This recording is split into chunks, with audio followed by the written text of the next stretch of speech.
podcast? I hope so. The numbers have been interesting. The numbers go up and down as per I don't know if it's the day that the podcast is, the topic of the podcast, but the numbers go up and down and up and down and up and down. And the geographics of it go up and down. When I did the podcast a few weeks ago on the UFOs, I had about 30% of the hits out of the country. So people Googled UFO podcast, found me, and they listened to it. When I do something more traditional, more domestic, as this podcast is, not so many international hits. Some Canada, some Europe, but not so many. But if you like the podcast, I hope so. I appreciate the feedback, by the way. I get more emails than you would think with people commenting on the podcast, okay? I do appreciate those comments, and I do respond to each and every one of them. So emails are always welcome. JamesStrongShow@hotmail.com. That's the email address. I have so many ways that you can get the podcast. I finally made a list. You can get the podcast on iTunes, iHeartRadio, Player FM, Facebook, Twitter, TuneIn, Radio Online, the podcast app, YouTube, Spotify, Google Podcast, CastBox, SoundCloud, and Spreaker.com. And actually, Spreaker.com is the easiest way. In fact, the easiest way is send me your email. Send your email address to JamesStrongShow@hotmail.com. I put you on the James Strong Show fan list. I send you a link to the email upon publication. You can download it and listen to it at your leisure. And please share with your friends. Tell them, hey, this knothead's halfway good. I kind of like him. Give him a try. I appreciate your support, as always. As mentioned, the essay today is, I'm just going to call it a word about Donald Trump, okay? Pardon me while I drink my coffee. Live radio. You can't beat it. Live radio on tape. You can't beat it. A word about Donald Trump, okay?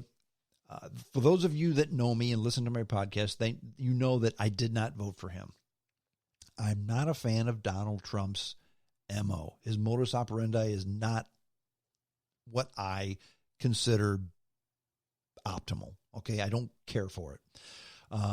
I do not like a lot of his, or I do like a lot of his policies, but I don't necessarily like the methods of achieving them, okay? Examples, immigration reform. We need immigration reform. Everybody admits we need immigration reform, okay? But the whole wall thing is silly and ridiculous. Do you want to solve the immigration problem right now? It's easy. It's very simple. You don't need to instill any new laws. There's a law called E-Verify, and if you want to work in this country, you have to prove that you're a U.S. citizen or have the paperwork to work in this country. If you don't, you can't work. You go into any place of employment, they got the E-Verify signs right next to the labor work laws, okay? So in other words, in theory, if you don't have the right paperwork, it's against the law to work for a wage in the United States. By the way, most countries are that way. We don't enforce E-Verify. If we enforced E-Verify, illegal people would stop coming into this country. They would come via legal methods because they'd come here, find out they can't work, they're coming here for money, and they would go home. So just enforce E-Verify. And, of course, I think you need to have a vehicle that makes it easier for people who want to come into this country just to work to come here, okay? That's all you got to do. You don't need to build a stupid wall. The trade tariffs, I kind of like the trade tariffs that Trump has implemented against China because China is an unfair trade partner. They're not even a trade partner. They're one way. They steal our intellectual property. They manipulate their currency. They do all the things that are wrong, okay? Tariffs against China, fine. But tariffs against Europe, Canada, Mexico, come on, these people are our allies. That's stupid. What you should do is have Europe and Canada and Mexico unify with us to get the Chinese to become good actors in the whole world of trade. That way, it's a win-win, okay? So I don't like his MO. I don't hate Trump. He's the president. I didn't vote for him, but he's my president because the people elected him, okay? Same thing with Obama. I didn't vote for him. But he was my president because the people elected him twice. Here's the thing about Trump, though. Everybody in Washington hates Trump. Everybody. Even the people that work for him hate Trump. Yeah, they do.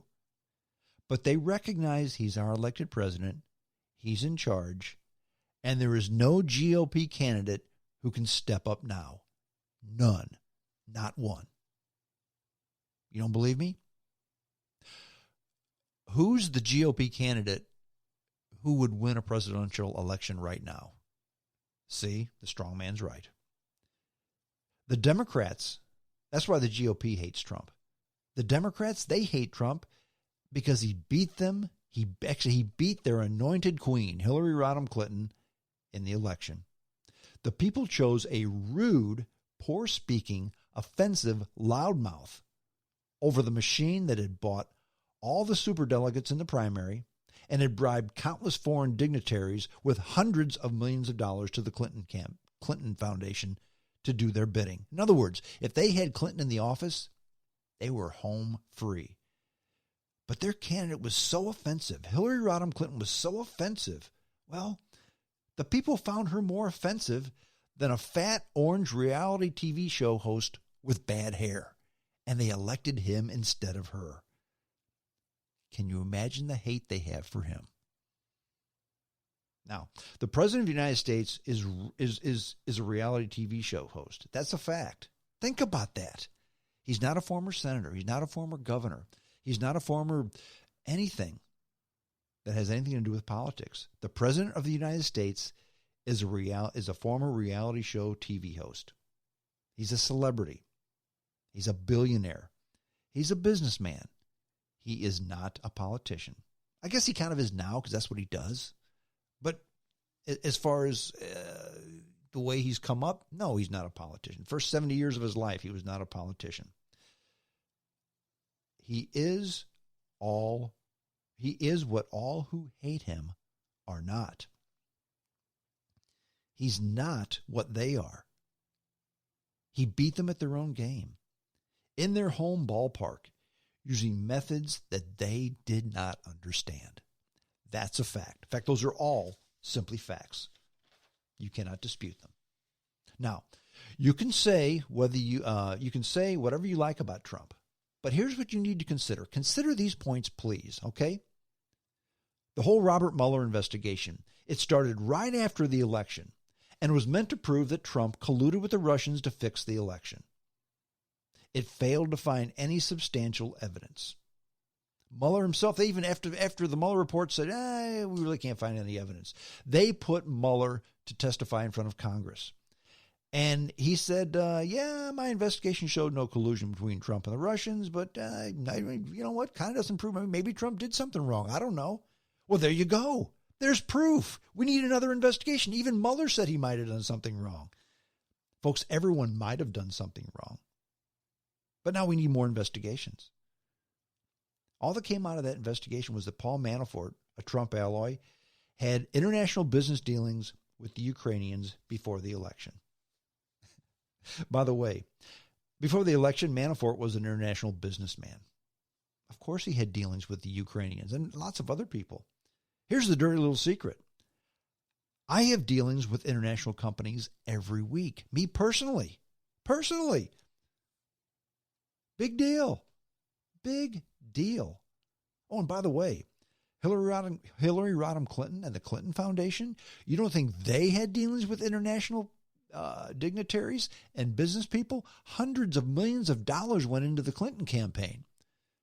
Now they said, well, that was the Clinton campaign. That was the Clinton Foundation, rather. The Clinton Foundation was it's a philanthropic organization that just wants to help people. No, it's not. It's not that at all. That's a lie. And really, there's nobody who would say that the Clinton Foundation, with a straight face, that the Clinton Foundation is anything but a war chest for the Clinton family, for Hillary, now that Bill is out of politics. Nobody really denies that with a straight face, okay? Now you have the whistleblower. And I hate that term, by the way. The whistleblower, whoever he is, and by the time you listen to this podcast, we may know his name. But he says he has proof that Trump bribed Ukrainian officials to give them dirt on Joe Biden and his son. The whistleblower allegedly is a CIA employee. Now, it's funny, I kept hearing that. Well, he's a CIA employee. What is code for a CIA employee? That's right, a spy. And he met with Representative Schiff, who's running this investigation, before going public. So here's a CIA spy spying on the president. He meets with a member of Congress and then goes public. I have to ask a question. Why is the CIA spying on the president of the United States? And why is he colluding with a U.S. congressman about this? Now, I don't know if Trump did anything wrong or illegal, but why did that happen to begin with? That's what I don't get. Okay, and by the way, remember when President Obama bugged Trump's phone during the election? Remember that? Think back. Trump said, yeah, the White House bugged my phone. Everyone said, no, you didn't. No, he didn't. No, he didn't. And then it came out, yeah, you know what? Yeah, they probably did. But here, he's the president and Trump was just a private citizen and we got to know what's going on here. So it's no big deal. So the Obama administration tapped the phone of a presidential candidate, and that's no big deal. But that's ancient history. No one really cared about that. Oh, and by the way, this whole deal with Biden saying, I wasn't involved in my son's dealings. Yeah, he was. He just lied about it. But that's what they do. That's what politicians do. I'm not even going to blame Biden about that because that's just what politicians do. Biden's son had dealings with Ukrainian businessman. I've seen photographs of Biden and his son playing golf with a Ukrainian businessman. Okay?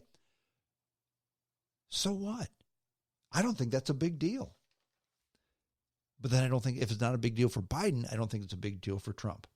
But then Trump releases these transcripts without a fight, by the way. And think, well, there's so much damning information in these transcripts. Why did he release them? Well, here's the deal. Schiff's plan, in my opinion, was to spin a yarn about what the whistleblower discovered because he didn't think that Trump would release the transcripts. So Schiff could make up anything he wanted and then tell Trump, well, release those transcripts and we'll find out for sure. And Trump would say no because they suspected there was damning information on these transcripts. So Schiff could make up anything he wanted. But then Trump released the transcripts. Says, here it is. Here's me talking to the Ukrainian president. So what? I asked about Biden. So what? Now what do? Trump released these transcripts, okay? And what these transcripts are showing is that Trump did ask the Ukrainian government for information on Biden, okay? And Trump says, sure I did. So what? Also, the transcripts show damning evidence against Joe Biden, and that's why he released it, okay?